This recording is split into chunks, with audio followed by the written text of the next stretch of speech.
money is to be in those chips, right? There'll be no more cash.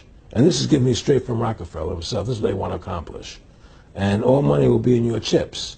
And so instead of having cash, anytime you have money in your chip, they can take out whatever they want to take out whenever they want to. If they say you owe us this much money in taxes, they just deduct it out of your chip digitally. Total control. Total control. And if you're like me or you, and you're protesting what they're doing, they can just turn off your chip. And you have nothing. You can't buy food. You can't do anything. It's total control of the people. And that chip's connected to a database that has your purchasing records, what you do, what everything, you sell. Everything is in there, you know?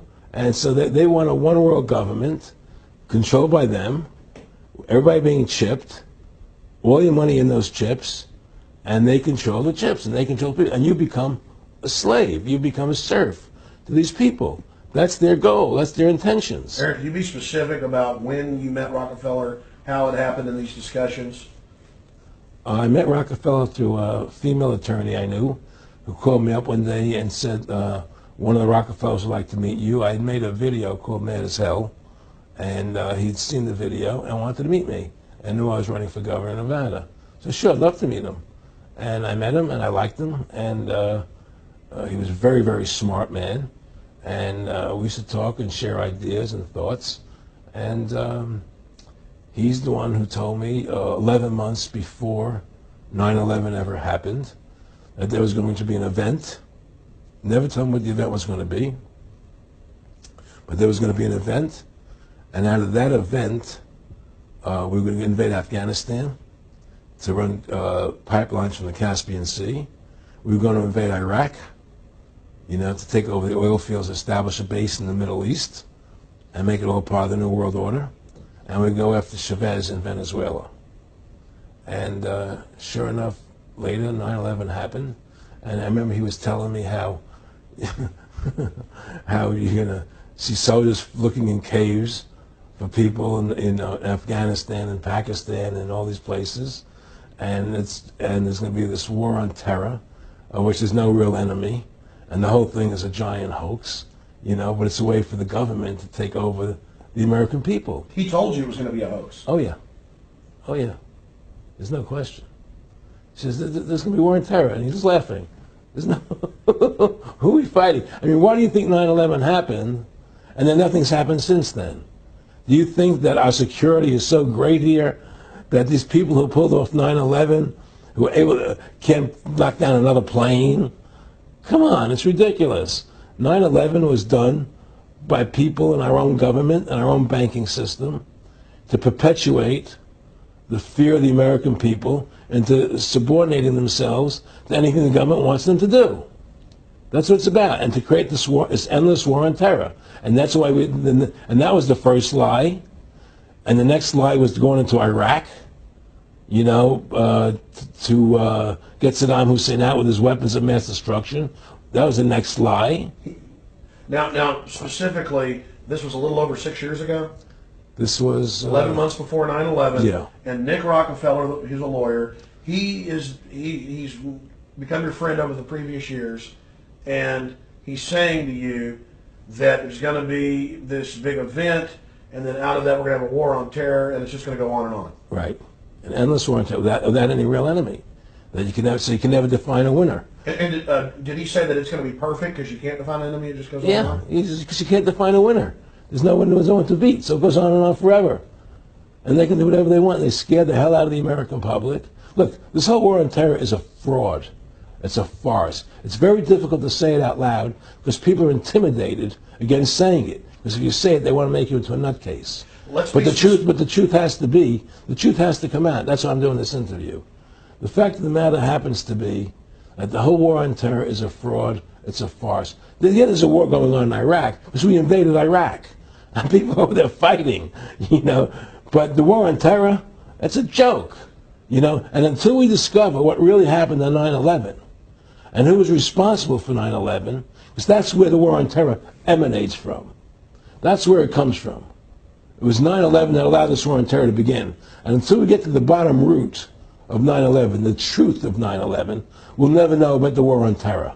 Aaron, you said that he was, and I think it's important, and I know this about the Rockefellers from Dr. Dennis Cuddy and many others who literally, you'll be 20 years old in a lunch line at college, and no, there's David Rockefeller. And they're experts at recruiting and getting what they call players, and that clearly he was, I want to make it specific and just get you to reiterate what you said last night about you got 30% of the vote, you were having an effect, you made mad as hell, they knew that you'd started the Constitution Party, Yeah. they knew that you were somebody who was taking action and getting things done, you'd already made some big films, had a lot of other successes, Right. so they were trying to recruit you, and didn't it come down to the point of, hey, we are here to recruit you, and don't worry, your chip's going to say, don't mess with us. This guy's don't touch. Yeah, yes, that did happen. I was definitely being recruited, but it's more subtle than that. Well, in your words, just go through the process, and then what he said to you. Well, what it is remember, we were friends, and we used to go to my house a lot. We'd have dinner, we'd talk, and he'd tell me about business investments that he'd get involved in, or they would help me with this business investment or that business investment. And was I interested in joining the Council on Foreign Relations? I would have to get a letter to join them, but was I interested in that? And, just stuff, leading you on. And I used to say to him that I never really did that because that wasn't where I was coming from. As much as I like you, Nick, your ways and my ways we're on the opposite side of the fence. I don't believe in enslaving people. And he would come back with, "Oh, I do." Or, well, it would be more like it's better for them. Well, it's more like how do I put it? It was like, what do you care about them?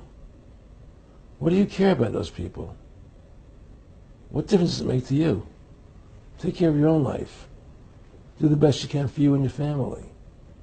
What do the rest of the people mean to you? They don't mean anything to you. They're just serfs. They're just people. It was just a lack of caring, and that's just not who I was. It was just sort of like cold, it was just like cold, and I used to say to him, what's the point of all this? You have all the money in the world you need. You have all the power you need. What's the point? What's the end goal? And he said the end goal is to get everybody chipped, to control the whole society. To have the bankers, the elite people, the bankers and some governor controlling the world. And I said, do all the people in the Council on Foreign Relations believe this way you do? He said, no. Most of them believe they're doing the right thing. A lot of them believe it's better off being socialistic. We have to convince people that socialism is really capitalism. Because America is becoming a socialist country. It's a communist country today. Well, one of the things they told me was that he was at the house one night, and he would talk, and he started laughing. He said, "Aaron, what do you think women's liberation was about?" And I said, I had pretty conventional thinking about it at that point. I said, I think it's about women having the right to work, getting equal pay with men, just like they won the right to vote. And he started to laugh. He said, "You're an idiot." And I said, "Why am I an idiot?" He said, let me tell you what that was about. We, the Rockefellers, funded that. We funded women's lib, and we're the ones who got all over the newspapers and television, the Rockefeller Foundation. He says, and you want to know why? He said, there were two primary reasons. And one reason was we couldn't tax half the population before women's lib. And the second reason was now we get the kids in school at an early age. We can indoctrinate the kids how to think. It breaks up the family. The kids start looking at the state as the family, as the school, as the officials, as their family, not as the parents teaching them. And so those are the two primary reasons for women's lib, which I thought up to that point was a noble thing. When I saw their intentions behind it, where they were coming from when they created it, the thought of it, I saw the evil behind what I thought was a noble adventure.